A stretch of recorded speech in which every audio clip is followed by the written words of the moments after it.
দিদি দিদি দেখ, কত সুন্দর কচুর পাতা হয়েছে। হ্যাঁ রে বোন, তাই তো দেখছি। চল না দিদি, কিছু কচুর শাক তুলে নিয়ে যাই। অনেক হয়েছে দিদি, চল এবার বাড়িতে যাই। হ্যাঁ রে বোন, চল যাই।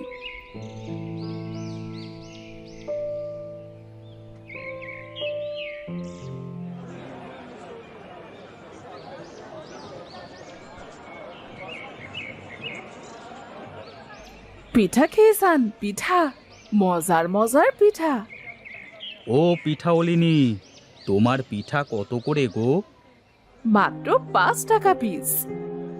তাহলে দাও তো, খেয়ে দেখি তোমার পিঠা খেতে কেমন। হ্যাঁ হ্যাঁ, আমাদেরও দাও, তোমার পিঠার অনেক সুনাম শুনেছি। একবার খেয়েই দেখেন, আমার কথা মনে থাকবে। আহা, সত্যি তোমার পিঠাগুলো অসাধারণ খেতে। এই শোনো পিঠাওলিনি, আমাকে কিছু পিঠা দাও, আমি বাড়িতে নিয়ে যাব।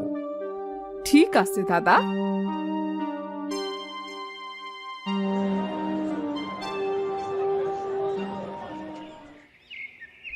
বোন, মার মনে হয় আসতে দেরি হবে। চল আমরা রান্নার কাজটা সেরে ফেলি। হ্যাঁ দিদি চল, মা সারাদিন কত কষ্ট করে বাড়িতে ফেরে, আবার এসে আমাদের জন্য রান্না করে। চল আজ আমরা নিজেরাই রান্না সেরে ফেলি।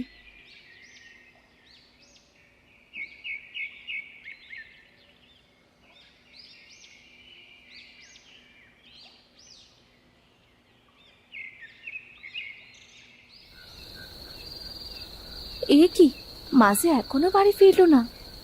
আমিও তো কিছুই বুঝতে পারছি না দিদি, মা তো কখনো এত দেরি করে না।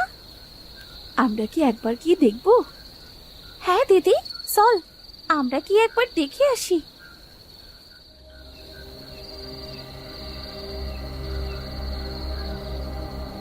সোনালি, মিতা, কোথায় গেলি তোরা? মা, ও মা, কি হয়েছে তোমার? মাথা দিয়ে তো রক্ত কেন বেরোচ্ছে? দিদি দিদি, তুই মাকে ঘরের মধ্যে নিয়ে যা, আমি কবিরাজ মশাইকে ডেকে নিয়ে আসছি। যাস নে মা, যাস নে, এত রাতে বাড়ির বাইরে যাস নে। চলো মা চলো, তুমি ঘরের মধ্যে চলো, মিতার কিচ্ছু হবে না মা।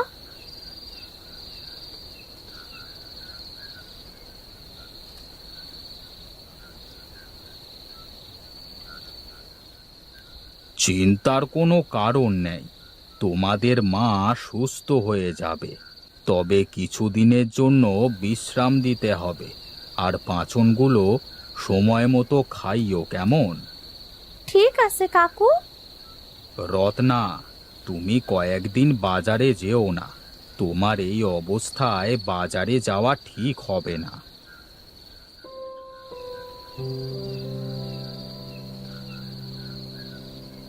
শুনলে মা, কবিরাজ কাকু কি বলে গেল? তোমার কয়েকদিন বিশ্রাম নিতে হবে। কিন্তু আমি বিশ্রাম নিলে সংসার চলবে কি করে? আহ মা, আমরা দু বোন কাল থেকে পিঠা বিক্রি শুরু করব। কি বলছিস তোরা? হ্যাঁ মা, দিদি ঠিকই বলেছে।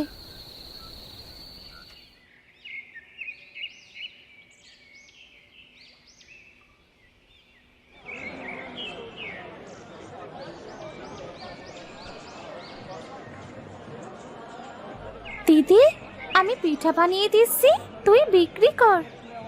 হ্যাঁ হ্যাঁ ঠিক আছে। মায়ের শরীরটা খারাপ কাকু, আজ আমরাই পিঠা বিক্রি করতে এসেছি। তা বেশ, আমাকে কিছু পিঠা দাও তো। হ্যাঁ কাকু, বসুন। আরে বাহ, তোমরাও তো তোমাদের মায়ের মতো পিঠা বানাচ্ছ, খুব ভালো খুব ভালো।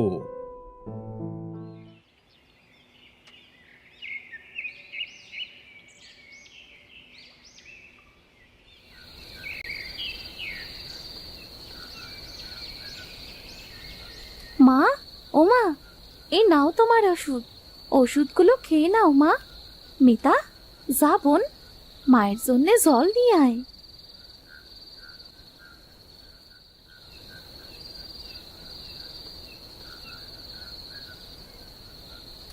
মা, এই নাও জল।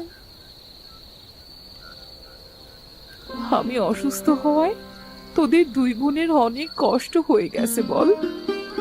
আহ মা, তুমি শুধু শুধু চিন্তা করছো। জানো মা, আজ আমাদের অনেক ভালো পিঠা বিক্রি হয়েছে। ঠিক আছে, তোরা খেয়ে এখন ঘুমিয়ে পড়। আর শোন, তোরা রাত করে বাড়ি ফিরবি না।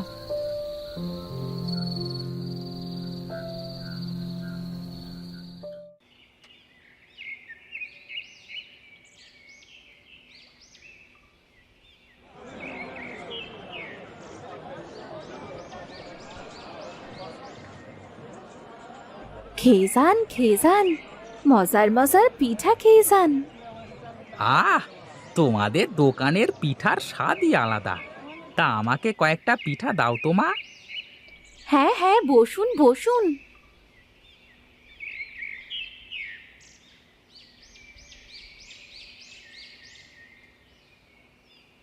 আরে কার্তিক দাদা, তুমি যে আজ সকাল সকাল চলে এসেছো। হ্যাঁ হ্যাঁ, লোকের মুখে শুনলাম দুই বোনের পিঠার স্বাদের কথা। শুনে আর লোভ সামলাতে পারলাম না, চলিয়ে আসলাম। আহা, এ সত্যি অনেক সুন্দর হয়েছে পিঠাগুলো। খাও খাও। হ্যাঁ, যত পিঠা খাবে ততই টাকা হবে আমার। আরে দিনেশ দাদা, কথা বলছো না যে? হ্যাঁ, শুধু পিঠা খেয়েই যাচ্ছেন। পিঠা খেয়ে আমার মুখ থেকে কথাই বের হচ্ছে না। হ্যাঁ মিতামা, এই ধরো প্লেট, আর তোমাদের টাকাটা।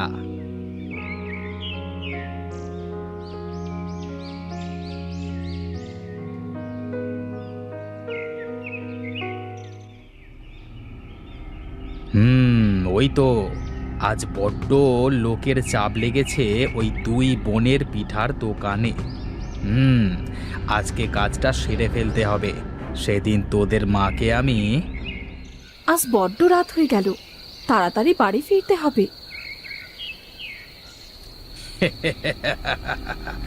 এই, তোর কাছে যা কিছু আছে দিয়ে দে, দিয়ে দে বলছি।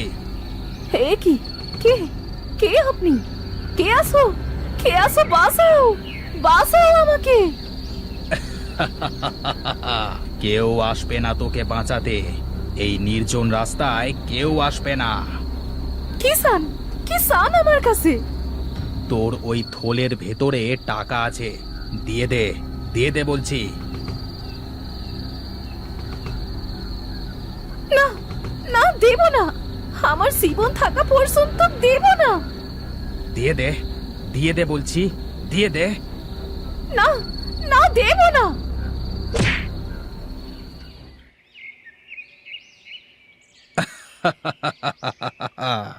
তোদের দুই বোনের তোর মায়ের মতো অবস্থা হবে।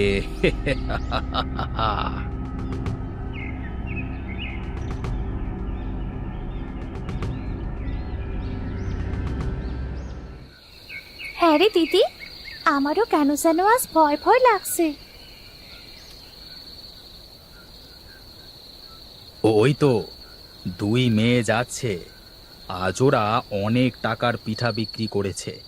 যাই, ওদের থেকে সব কিছু কেড়ে নি। এই, তোদের কাছে যা আছে বের কর বলছি। এ কি, কে কে আপনি? আমার পরিচয় তোদের জানতে হবে না। যা কিছু আছে দিয়ে দে, দিয়ে দে বলছি। না না, দেব না। ভালোই ভালোই বলছি, টাকাগুলো আমাকে দিয়ে দে, না হলে ভালো হবে না কিন্তু। আহ! আহ! এ কি করলি মিতা? ঠিক করেছি দিদি। এই মনে হয় সেদিন রাতে আমাদের মাকে আঘাত করেছিল। চল চল এখান থেকে, কেউ দেখে ফেললে আমাদেরকে যে পুলিশে দেবে।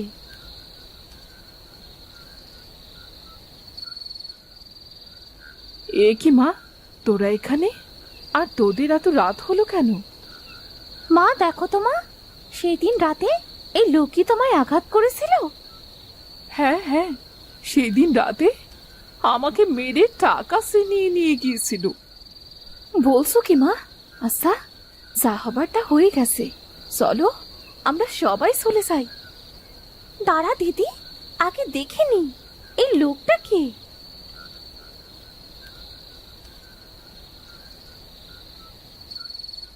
এ কি, এই যে দেখছি দিনেশ কাকু, তার মানে টাকার লোভে ডাকাতি করতে এসেছিল।